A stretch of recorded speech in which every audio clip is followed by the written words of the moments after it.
Deficiência em Moçambique.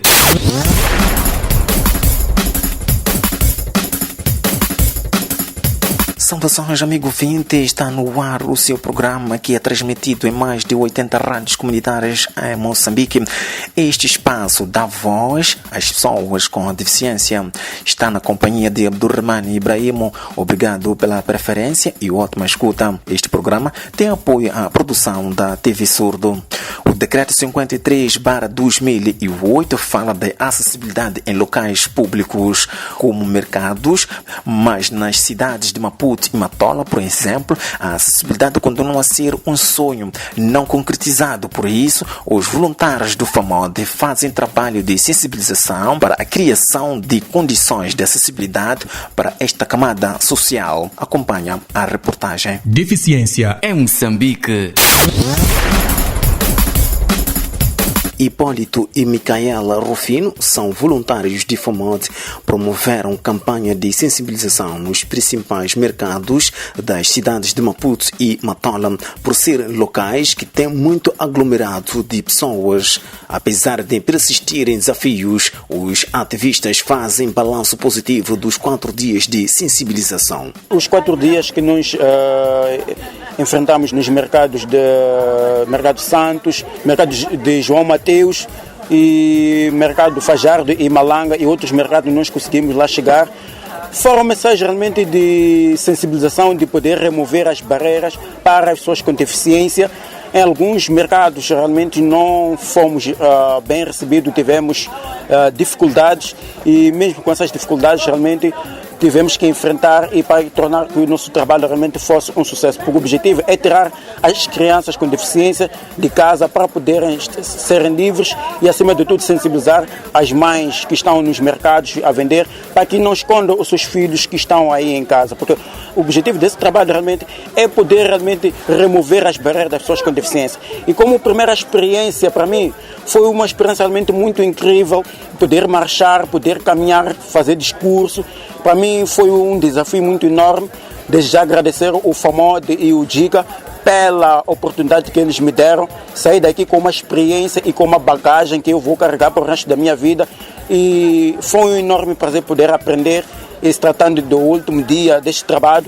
Para mim é uma experiência incrível. Para mim vou me sentir realmente grato pela oportunidade que o FAMOD e o Giga que me deram e agradecer ao Kodai Unish por ser um líder e chefe durante esses 4 dias. Foi um trabalho realmente incrível, excelente. Agradeço bastante mesmo. As mensagens que nós deixamos nos mercados Maputo e Matola foram acatadas. Vimos a energia, a vibração das mamães e dos pais que nos encontramos nos mercados. Nos acarinharam super bem. Eles prometeram realmente tirar os seus filhos de casa de forma realmente a serem livres e poderem estudar e poderem brincar. Precisávamos de fazermos esse tipo de trabalho e fizemos esse trabalho e incentivamos e vimos o sorriso das mamães. Isso realmente foi incrível e fantástico para nós porque estávamos realmente a poder tirar a tristeza de algumas mães que tinham seus filhos realmente dentro de casa e com esse nosso trabalho aqui, o Giga e o FAMOD e o Kodai, que é o nosso líder, tornamos um trabalho incrível e saímos daqui com missão cumprida e com dever cumprido por aquilo que nós encontramos e aquilo que nós vimos durante esse nosso trabalho de 4 dias. Durante esses 4 dias de sensibilização foi muito gratificante porque percebemos que por onde nós passamos a mensagem foi acatada. Em um dos mercados, que concretamente no mercado de Fajardo, estava lá uma mãe com deficiência. Quando chegamos foi muito alegre, fomos bem recebidos. E por outro lado também que passamos na Matola, alguns pais se aproximaram, queriam saber onde podem inscrever os seus filhos na associação e que tipo de escola que eles podem inscrever seus filhos. Explicamos que nós estamos mesmo a sensibilizar e pedir que removam as barreiras, que tirem as crianças de casa para a escola, que não é uma escola específica, ou seja, especial. Nós estamos a lutar com a sensibilização, não é? Então, que leva as crianças para qualquer escola pública para que haja inclusão. A mensagem foi acatada sim, porque em alguns mercados não era fácil acesso à entrada, estão muito restrito. Mas quando terminamos a sensibilização, nós vimos as pessoas sempre querer ajudar para que nós possamos sair, onde colocavam as suas bancas na berma das estradas. A tendência deles era tentar remover para que possamos passar. Então, com isso, nós percebemos que a mensagem foi sim acatada, que vai ser melhorada. Kodai Oshin, jovem japonês e voluntário de FOMOD, acredita que com a campanha haverá mudança no comportamento das comunidades. Kodai Onishi, sou voluntário do JICA, organização do Japão. Agora trabalho no FOMOD em Moçambique. Este é evento para sensibilizar pessoas locais sobre pessoas com deficiência. As pessoas com deficiência costumam encontrar muitas barreiras, por exemplo, ruas irregulares e restaurante onde tem escadas, loja estreita ou transporte, alguma coisa. Mas temos que lutar contra as barreiras sem hesitação. Se as pessoas com deficiência não saírem para a cidade, avançará a sociedade que ignora as pessoas com deficiência. Devemos agora sensibilizar sobre pessoas com deficiência por 4 dias em Maputo e Matola. Quero mandar mensagem a muitas pessoas em Maputo e Matola. Muito obrigado. Além da sensibilização, o FOMOD também promoveu a campanha de sensibilização usando música produzida por 2 jovens.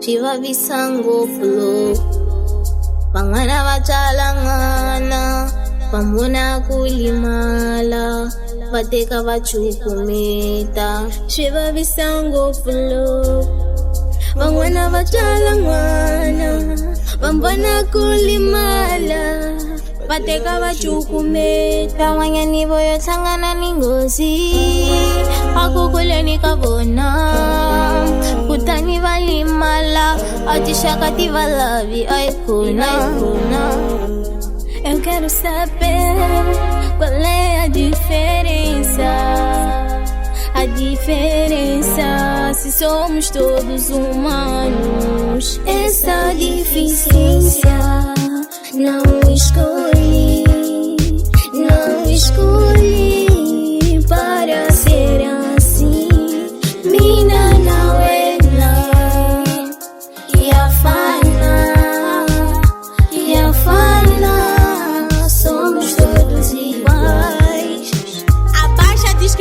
contra pessoas com deficiência. Abaixa a moralidade, ignorância, abuso contra pessoas com deficiência. Abaixa. Sou humana também. Também tenho direitos de ser bem cuidada. Viver com medo de homens iguais a ti. Só porque tens deficiência. Isso não é bom. Também mereço respeito, assim como vocês têm. Nada de desprezar, de nos pisar como um lixo.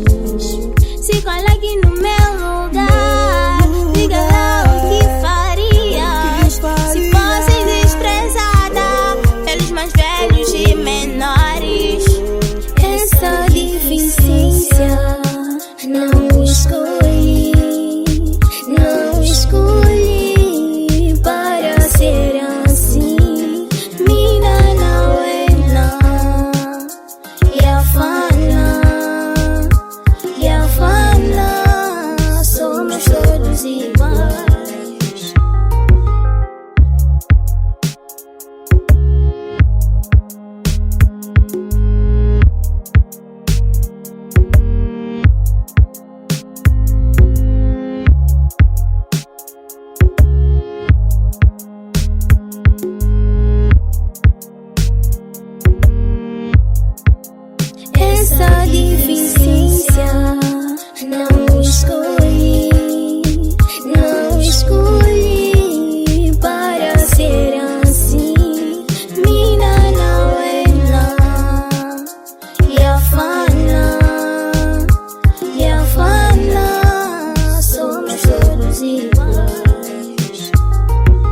Deficiência em Moçambique. Depois da reportagem sobre acessibilidade nas cidades de Maputo e Matola, que continua a ser um desafio, vamos conhecer a história emocionante do jovem autista Emilton Machel, que criou uma plataforma para ajudar esta camada social. Como é que os seus pais descobriram que era autista? Não, ok. Na verdade, nem foram meus pais que descobriram. O meu pai soube que existia alguma coisa diferente, né, em mim, como criança. Um dos primeiros exemplos que o meu pai teve foi chamaram-lo na escola. Eu, na altura, tinha 3 anos e alguma coisa, eu estava ainda a fazer a pré. Estava na Beabá na altura.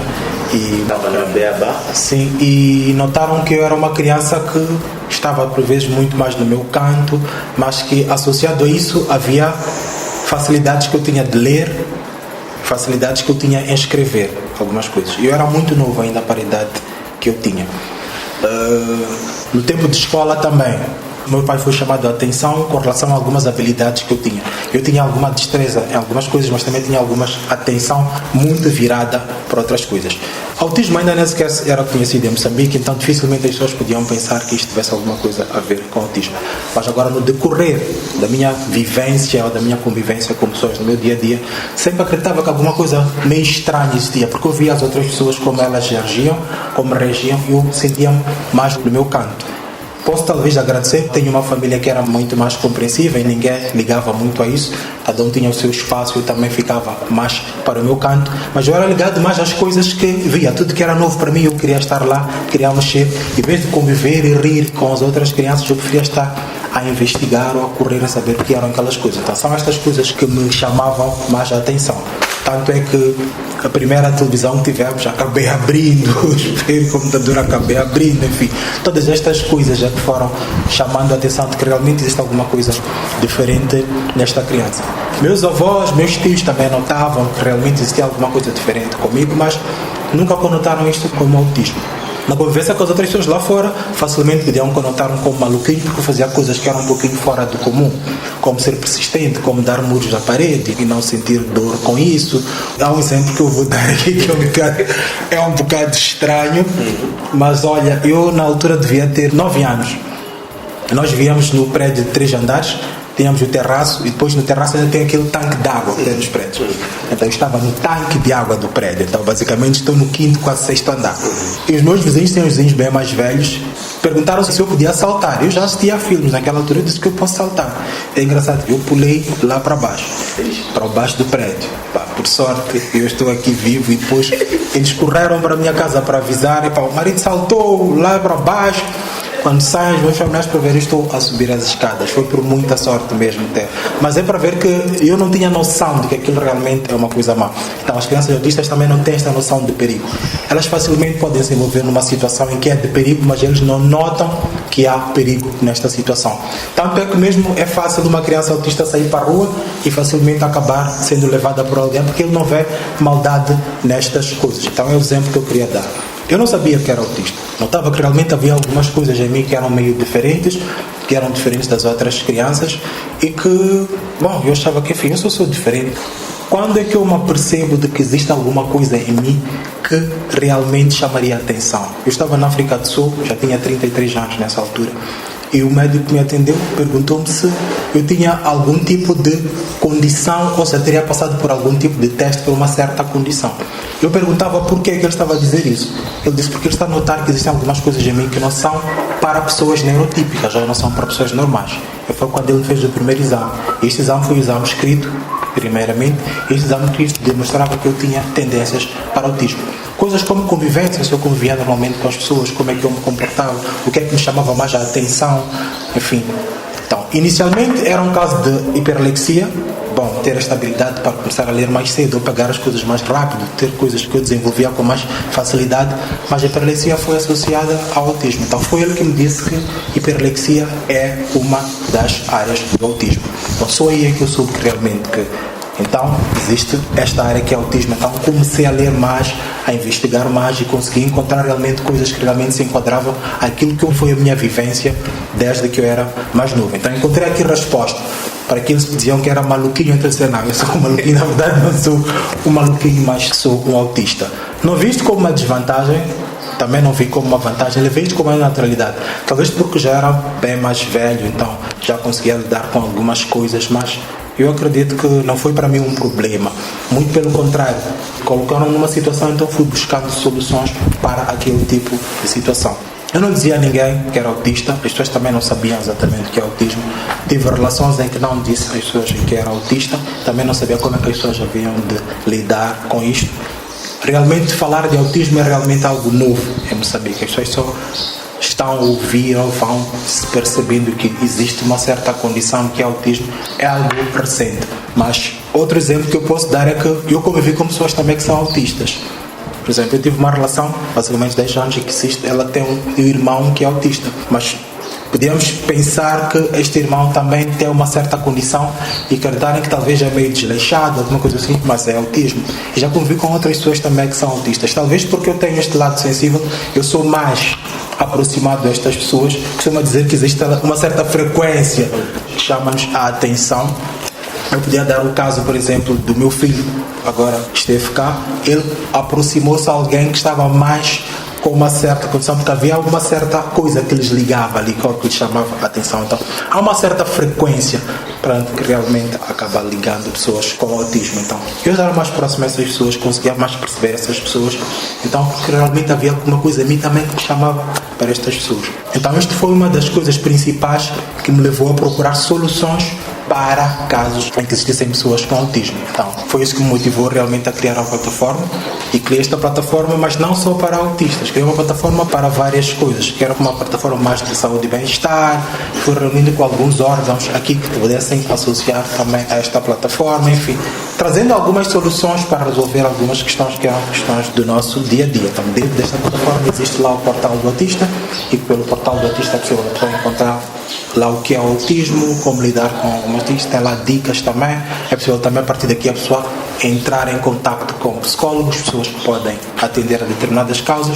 É possível encontrar professores que estão mais ligados à área do autismo, é possível encontrar educadores de infância, é possível encontrar babás, é possível encontrar empregadas que tenham sensibilidade para tipos de cuidados para pessoas com alguma condição especial. Não só autismo, mas também outras condições especiais, mas sabemos que há esta necessidade.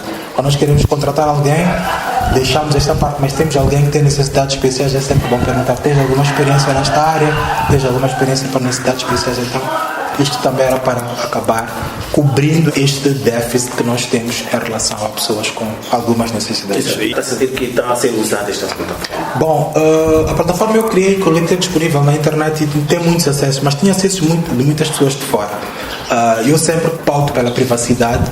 Eu acho que já devem ter notado que mesmo cá, em que já se fala de autismo, são muito poucos pais que aparecem a público para falar de autismo. Mesmo as pessoas que já convivem com outras pessoas autistas, são muito poucas aquelas que deixam o seu filho à disposição ou que falam que tem este tipo de condição.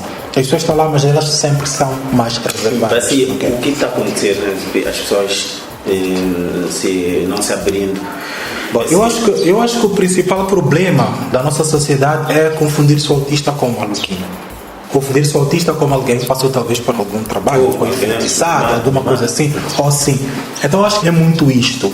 As pessoas ainda não estão preparadas, mesmo aquelas que convivem com esta condição, fecham o autista, deixam o autista fechado, já sabes, não deixam que ele conviva com as outras pessoas. Então é importante que o autista saia para a rua, é importante que o autista conviva com as outras pessoas, é importante que nós consigamos dizer às pessoas: olha, ele comporta-se daquela forma porque ele tem uma condição um pouquinho diferente da sua, mas é preciso ter paciência, é preciso ter discussão. E acredito que com este tipo de sensibilização, que é exatamente o que a AMA está a fazer, já agora que tem estado a fazer trabalho de sensibilização, que eu parabenizo até desde já, e que realmente vamos aos bocados começando a perceber, e as pessoas também já vão saindo cá mais para fora para dizer: olha, eu tenho este tipo de condição, eu tenho alguém lá dentro de casa também que passa por este tipo de situação. As pessoas já vão mais a público e já lidam com uma certa facilidade com este tipo de condição. Então, em relação ao menino, a nível da família, e muitas das vezes quando temos alguém especial,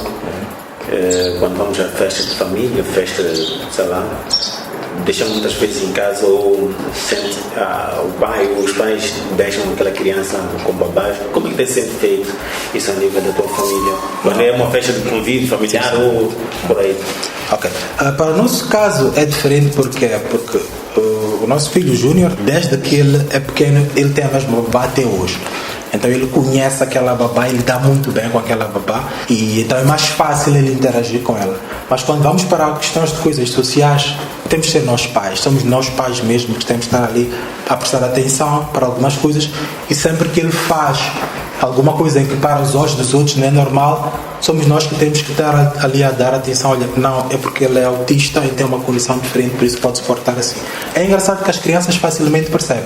Os adultos até por vezes é que não percebem muito bem, mas nos dias de hoje há alguns adultos até que já percebem que, olha, esta criança tem uma coisa diferente daquelas outras crianças e presta atenção. Por vezes chamam de lado, passa-se alguma coisa com ele ou coisa do gênero. Então é sempre bom nós não notarmos isto como uma afronta ou alguma coisa negativa. É bom que nós falemos. E já aconteceu contigo várias vezes? Não, já. Principalmente eu diria até mais com a mãe do Júnior, porque é ela que passou mais tempo com ele, ou mais eventos em que ele estava presente, e que passou algumas situações que não foram as mais agradáveis. Mas com o tempo as pessoas vão se dando de maneira mais fácil com isto, vão percebendo que realmente não, é porque ele é assim, é porque ele é assim, mas com o tempo... E passou momentos em que a escola que rejeitaram o Júnior?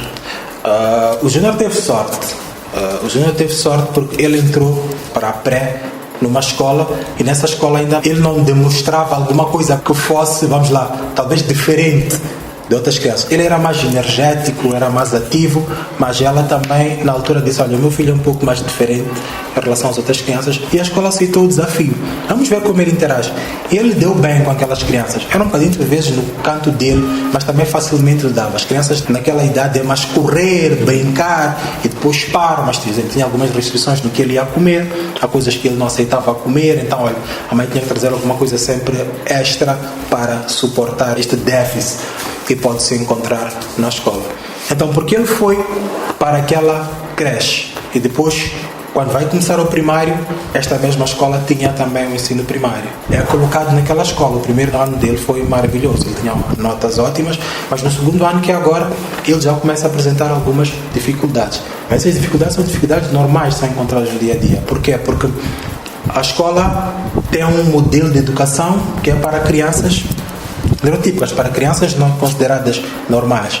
Então, deixamos de lado aquele fator repetição, aquele fator mais atenção, mais cuidado, enfim. A professora está ali a dar aulas normais como se estivesse a dar para todas aquelas crianças. Então, para ele, como autista, ele acaba ficando para trás em algumas matérias. É por isso realmente que, neste caso, para colmatar este déficit, nós preferimos buscar um educador que dá aulas a ele de forma particular também em casa. E aproximei-me à escola, falei da escola deste déficit que ele estava a começar a ter, e a escola aceitou que ele participasse de alguns dias de aulas normais e outros ele estivesse realmente a ter aulas particulares em casa, mas que se fosse dentro daquele currículo que é o currículo da escola. Para terminar, não sei se há algo que não perguntei, acha que é útil, que pode partilhar conosco.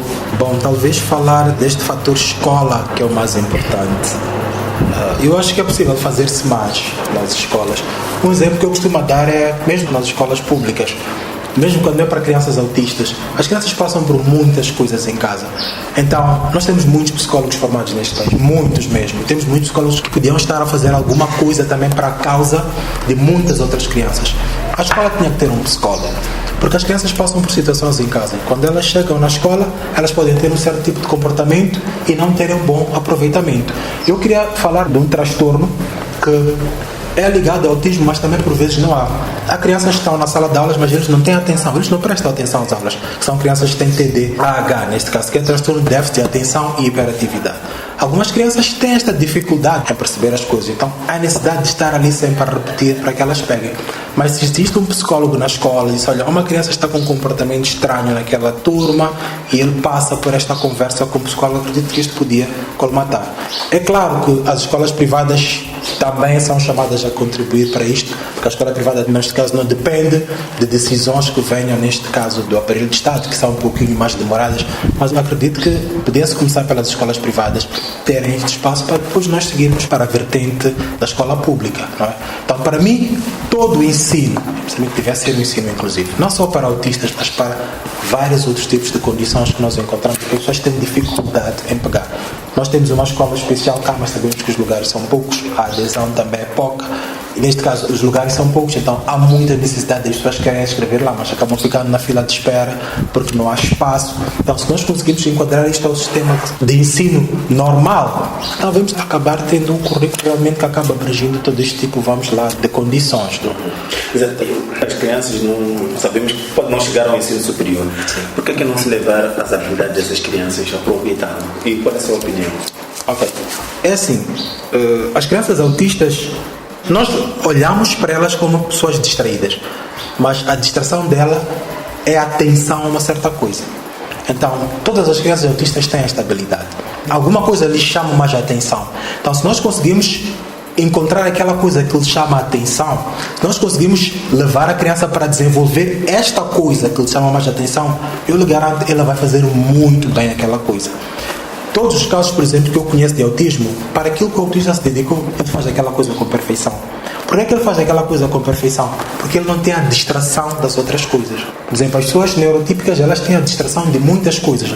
Eu tenho que fazer isto, depois tenho que fazer aquilo, tenho que fazer aquilo. Então acaba não fazendo tão bem todas aquelas coisas, mas o autista não tem estas distrações. Ele, quando se foca numa coisa, é aquela coisa. É por isso mesmo que ele acaba fazendo muito bem aquela coisa. Então, eu acredito que é uma qualidade que se pode aproveitar. As pessoas autistas têm realmente um contributo para dar para esta sociedade e, se bem tratadas ou se bem encaminhadas, elas trariam muitos bons resultados e podiam realmente contribuir para muitas coisas benéficas para esta sociedade. Deficiência em Moçambique. Muito obrigado, Emilton, por ter partilhado a sua história. Aliás, também tem uma criança autista. O amigo 20 pode acompanhar esta e outras notícias nas nossas redes sociais, o Facebook e YouTube, onde também podes nos seguir. Para tal, escreva Deficiência em Moçambique.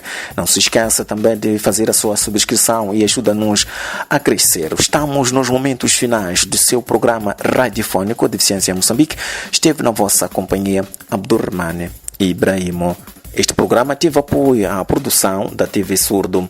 Obrigado pela audiência e até numa próxima oportunidade. Deficiência em Moçambique.